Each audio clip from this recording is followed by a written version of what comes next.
Halo, selamat malam pemirsa. Saya Gita Malika Bangun dan Anda menyaksikan One on One. Pemirsa, sudah seperti Anda saksikan sebelumnya bahwa konflik antara Iran dan juga Israel ini tidak hanya perang di antara kedua negara, namun juga berpotensi eskalasi ini akan semakin memanas dan juga semakin meluas, apalagi dengan indikasi keterlibatan dari Amerika Serikat. Iran sendiri pemirsa mengatakan bahwa pihaknya siap untuk berperang dan juga memerangi jika Amerika Serikat betul akan membantu Israel di dalam konflik ini. Bagaimana kemudian dinamika ke depannya dan akankah ini semakin memicu eskalasi global? Dan bagaimana juga peran dari pemerintah Indonesia menanggapi terkait dengan konflik ini? Kita akan membahasnya pada malam hari ini bersama dengan narasumber dan sudah hadir di studio pakar hubungan internasional atau pengamat hubungan internasional dari Universitas Indonesia, Ibu Suzy Sudarman. Selamat malam, Ibu Suzy. Selamat malam, Gita. Apa kabar, Ibu? Baik. Ini didatangkan langsung karena informasinya setelah ini mau ada penelitian lagi tahun depan ya. Akan bertolak juga ke negara Amerika Serikat. Nanti kita curi-curi waktunya, Bu. Ya. Tapi berbicara mengenai konflik yang terjadi, ini sudah menjadi perbincangan dan semakin memanas konflik antara Iran dan juga Israel. Tapi banyak yang masih juga bertanya-tanya, apa sebenarnya latar belakang dari Israel melakukan penyerangan pada tanggal 13 Juni? Banyak yang mengatakan dan klaim juga dari Israel ini adalah hal yang dilakukan untuk bisa meruntuhkan ambisi nuklir Iran. Tapi pandangan dari Bu Susi, apa sebenarnya motivasi Israel melakukan penyerangan ini? Sebenarnya dia atau Israel itu sedang banyak kesulitan karena masalah Gaza. Dan Iran adalah satu-satunya negara yang membela rakyat Palestina. Jadi kalau dia mengalihkan perhatian agar Iran tidak terlalu merugikan dalam arti dukungan terhadap bangsa Palestina, itu adalah plus point untuk dia. Jadi saya kira itu sama sekali bukan masalah nuklir, tapi lebih masalah Gaza, dan yang lebih erat dengan itu adalah regime change. Israel berusaha untuk menunjukkan kelemahan Iran dengan membom habis-habisan agar kelihatan keunggulan Israel, lalu bisa mengundang Amerika Serikat untuk ikut menghilangkan Fordo. Akan dibom dengan bom yang bisa menembus gunung dan masuk dan merusak Fordo.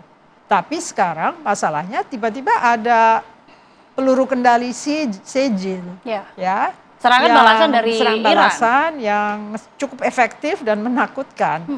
Jadi bahkan bisa merobek Iron Dome. Kalau kita bicara tentang dunia itu seperti teater kan. Siapa yang bermain di situ? Lalu kelihatannya unggul, apa kelihatannya akan kalah? Dan permainan siapa yang akan mendukung itu tergantung. Kalau misalnya Iran menganiaya Israel, tentunya semua mendukung jadinya ya, mendukung Israel. Tapi kalau dia yang memulai, lalu dia terkaget-kaget dengan rudal yang menembus Iron Dome dia, tentunya orang jadi berpikir, masih kuat ini Iran. Lalu apakah bijak untuk melakukan tindakan-tindakan drastis terhadap program nuklir Iran? Karena sudah dikatakan oleh IAEA, sudah dikatakan oleh Tulsi Gabbard, Iran tidak sedang mengembangkan weapons of mass destruction seperti dulu Irak ya, yang diserbu dibilang ada weapons of mass destruction. Yang dikembangkan adalah reaktor nuklir untuk rakyatnya, civil purposes of nuclear sites ya. Jadi mereka nggak mau ngebom plant nuklir yang di atas, karena kalau itu dibom radiasi kemana-mana. Tapi mereka pilih Fordo karena ada tadi di TV Al Jazeera saya melihat ada orang IAEA yang menyatakan kalau Fordo dibom pakai bunker buster bombs, itu gunungnya akan kolaps ke dalam 300 feet itu. Bunker buster itu artinya untuk menghancurkan pangkalan di bawah tanah begitu ya? Ya, bukan sekali aja, harus beberapa kali. Sampai nanti gunungnya kolaps, radiasi nggak akan terjadi. Tapi kalau bershear, itu berbahaya karena dia berupa reaktor untuk power plant yang kalau itu di bom ya akan jadi Fukushima. Akibatnya seperti Fukushima. Jadi saya kira kalau mereka memilih Fordo jauh lebih aman karena dia bisa ngebom beberapa kali terus lari. Tapi masalahnya kan bukan hanya di situ. Kalau sampai berani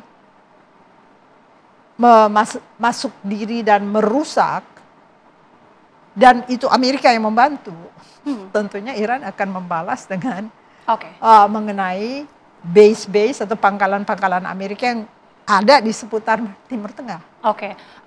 Tapi kenapa serangan pada tanggal 13 Juni itu Israel menyasar langsung ke fasilitas nuklir, bahkan pejabat-pejabat militer dan juga ilmuwan-ilmuwan ini juga disasar oleh Israel? Kalau memang ternyata motivasinya bukan untuk menghancurkan ambisi Iran, yang klaim dari Israel adalah menghancurkan ambisi Iran untuk nuklir. Kan teater. Teater itu kan harus ada aktor-aktor yang dianggap akan mengidentikan diri dengan apa yang akan mereka tuju, yaitu menghancurkan military site, menghancurkan nuklir site dan sebagainya. Jadi orang-orangnya ini adalah generals dan ahli-ahli nuklirnya. Seperti pengalaman mungkin Soleimani yang dibunuh oleh Trump kan nggak respon, Irannya kan diam aja. Jadi sebetulnya mereka semacam orang yang seperti takluk, tapi sebetulnya dia bisa melawan gitu loh. Jadi ada istilah nggak disangka-sangka bahwa mereka punya rudal yang bisa mengagetkan Israel ya. Jadi ini teka-teki dalam teater yang sedang berlangsung sekarang yang kita semua saksikan. Karena belum tentu apa yang terlihat itu yang sesungguhnya. Karena mungkin karena banyak kerahasiaan yang disimpan oleh Iran karena dia adalah negara yang memicu kemarahan banyak negara Sunni, jadi dia harus selalu siap defensif. Kalau saya melihat juga dokumenter dari BBC yang menyatakan kenapa sih Iran selalu melawan, sebenarnya defensif. Jadi yang pertama dia kembangkan adalah resistant axis. Resistant axis itu Hamas, Hezbollah dan sebagainya, yang hanya tujuannya menjaga Iran agar tidak diserbu seperti Irak masuk ke Iran. Tapi makin lemah, Hamas lemah, Hezbollah dibomin, lalu dia pikir satu-satunya jalan adalah mengandalkan nuklir. Dan mengandalkan keahlian lainnya, yaitu membuat drones yang dibeli oleh Rusia juga, mengembangkan missile, rudal-rudal yang dibantu juga tekniknya oleh Korea Utara ya. Jadi kalau kita lihat cukup bisa dipelajari, semacam guerrilla warfare ya. Ketika Bu Susi tadi mengatakan Iran ini penuh dengan kerahasiaan, kita ketahui bahkan di tengah sanksi yang diberlakukan kepada Iran, embargo yang diberlakukan, tapi kenapa Iran ini dengan alutsistanya bahkan bisa merobek Iron Dome dan bisa melakukan serangan juga bertubi-tubi?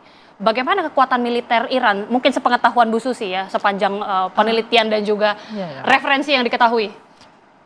Ada kata-kata bahwa mungkin Rusia dan Cina membantu secara rahasia juga. Artinya ada pengamatan dari intelnya, pengamatan dari peralatan intelijensinya dia. Karena mereka berkepentingan untuk Selat Hormuz itu tetap bisa dilalui oleh kapal-kapal yang membawa energi elements untuk Cina ya. Kalau misalnya mereka diam saja, tentu Selat Hormuz akan menjadi target untuk dibekukan gitu oleh Iran ya. Nah ini yang harus dihindarkan. Iran juga selama ini menurut saya sih masih defensif. Nyata-nyata jenderal yang utama ditembak secara laser dengan drone dengan segala macam, mereka diam sekalipun mereka merayakan ya di dalam negeri duka cita mereka. Jadi ini patut diamati untuk negara lemah seperti Indonesia, karena kita bukan hanya butuh hardware, kita butuh software, kan kita butuh komunitas. Kita sudah mewujudkan nggak komunitas yang bisa mempertahankan? Kalau ide Partai Republikan tuh individual responsibility, national security, dan community. Nah ini kita punya nggak nih? Society itu bukan community. Ya, kembali ke sekolah nih. Society, Indonesian society is not a community unless you can make it work.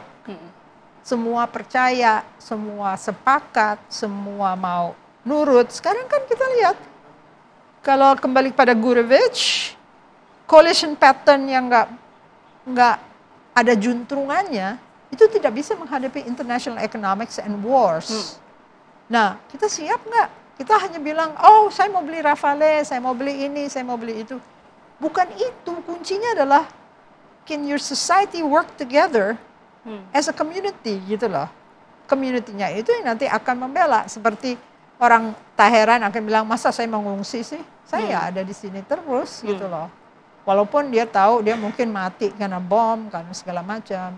Nah, community-nya itu cukup bisa kita amati ya dari luar ya. Saya bukan orang Iran, jadi saya nggak tahu penderitaan mereka bagaimana ya. Tapi kelihatannya mereka bisa dirajut menjadi satu komunitas yang cukup tangguh. Oke. Ya, itu dia. Oke. Menarik melihat bahwa hingga saat ini kita masih terus menebak, Bu Susi, bagaimana sikap dari Amerika Serikat, apakah betul ini akan terlibat untuk membantu Israel dalam perang ini. Tapi menarik juga melihat Ayatullah Ali Khamenei, pemimpin tertinggi Iran ini terlihat begitu percaya diri ya, mengatakan bahwa ketika Amerika Serikat ikut terlibat, bahkan mereka siap untuk berperang. Ini nanti mungkin bisa dijawab, Bu Susi, bagaimana sebenarnya kekuatan dari Amerika Serikat untuk bisa membantu Israel dan bagaimana respon dari Iran. Tapi sesaat lagi bisa dijawab, Bu Susi. Kami akan jeda pemirsa. Sesaat lagi kami kembali.